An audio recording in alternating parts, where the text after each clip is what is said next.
Welcome to Living Life. Our passage today comes on the heels of the most momentous decision in the early church, and that is to open the burgeoning church to Gentiles. Earlier in chapter 15, we read how James summarized Paul and Barnabas' work among the Gentiles and noted that God had originally looked favorably upon the Gentiles to take from them a people for his own name. But that now, James says, we should not trouble these Gentiles who are turning to God by asking them to be circumcised and follow the Mosaic law. God always had the Gentiles in mind, James seems to be saying. Well, this epic decision at the Council of Jerusalem led to the council sending representatives, Barnabas, Paul, Judas, and Silas, to let the people in Antioch know that there is no burden given to the Gentiles except to abstain from food sacrificed to idols, from blood, and from what has been strangled, and from fornication. These were the requirements of this early Jewish manifestation of the church, which were sent to this growing Gentile movement. One can almost picture the furrowed brows and stressful conversations, but hopeful hearts, which accompanied this decision.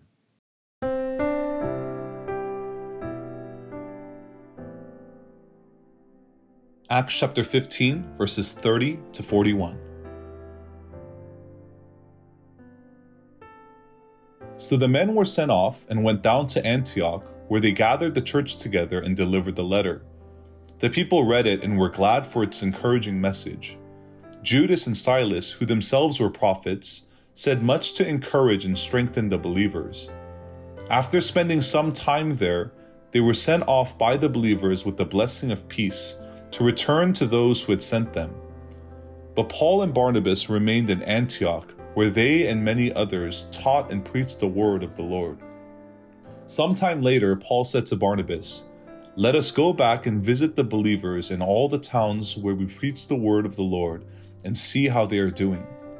Barnabas wanted to take John, also called Mark, with them, but Paul did not think it wise to take him because he had deserted them in Pamphylia and had not continued with them in the work. They had such a sharp disagreement that they parted company. Barnabas took Mark and sailed for Cyprus, but Paul chose Silas and left, commended by the believers to the grace of the Lord. He went through Syria and Cilicia, strengthening the churches.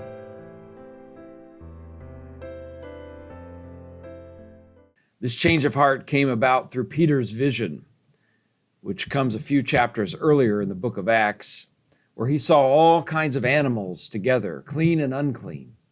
Peter began to understand that God shows no partiality, we read in Acts 10:34. But in every nation, everyone who fears God and does what is right is acceptable to God.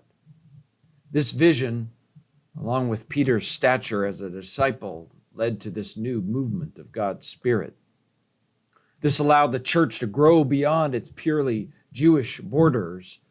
And so Barnabas and Paul gathered the believers in Antioch and told them of this news, and they rejoiced. Have you ever been told that you were eligible for something amazing, like a prize or a raffle or a club or an award or part of something wonderful? Maybe you've had a winning lottery ticket. This is how the believers in Antioch felt, that a great burden had been lifted and that they now were eligible to be a part of God's movement without cultural preconditions. This same movement is going on today. In fact, it is the movement of every time and space throughout history where God's Spirit has been moving. Everyone around the world is eligible to be a part of God's movement without cultural preconditions.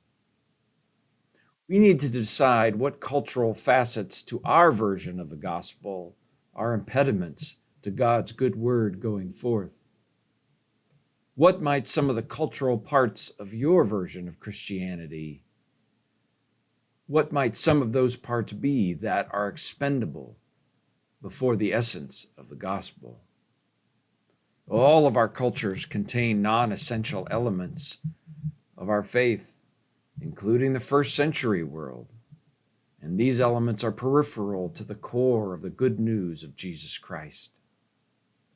Let us not forget the core of Jesus' work and message, to call people to follow God, to receive grace, and to love their neighbor, and not get bogged down in cultural issues that change with time and place in this wide world. Well, after this rejoicing, Paul and Barnabas continued working in Antioch, but then decided to go and visit the believers in every city where they had proclaimed God's word. This sparked one of the sharpest disagreements we see in the New Testament church. Paul splits from Barnabas over the role of Mark. Barnabas would like Mark to come with him and Paul, but Paul, believing that Mark's departure from Perga during their former journey disqualified him, and refused point blank to take him again. Later, though, we read that Paul appreciated Mark in Philemon and 2 Timothy. But we can surmise that this disagreement had something to do with this Gentile mission. Paul says in Galatians 2:13 that even Barnabas followed Peter's example in withdrawing from Gentile Christians. So the disagreement between Paul and Barnabas was apparently about an expanding gospel, one that left behind cultural barriers. And apparently Paul was on the side of a broader movement.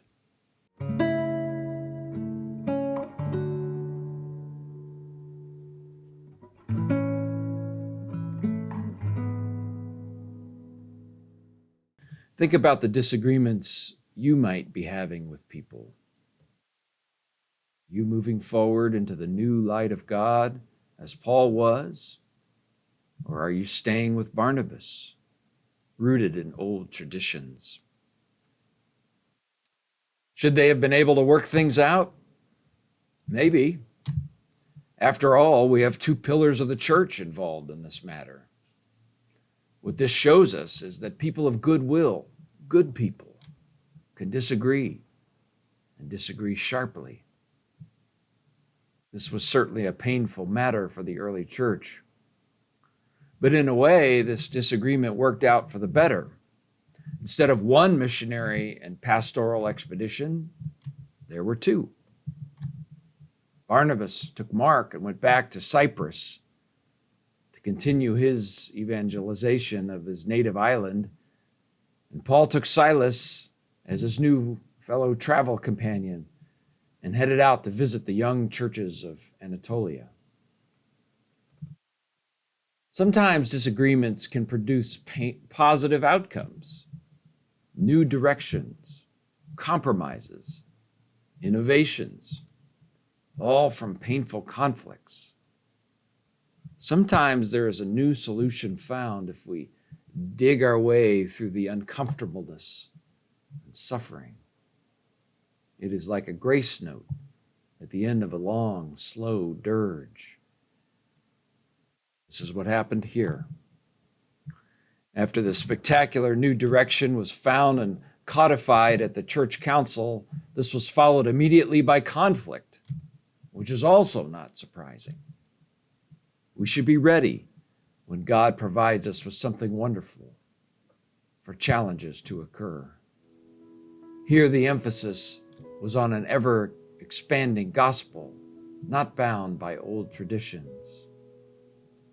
Perhaps the message here is to lean into the new work of God. If so, may God give us the grace to do so.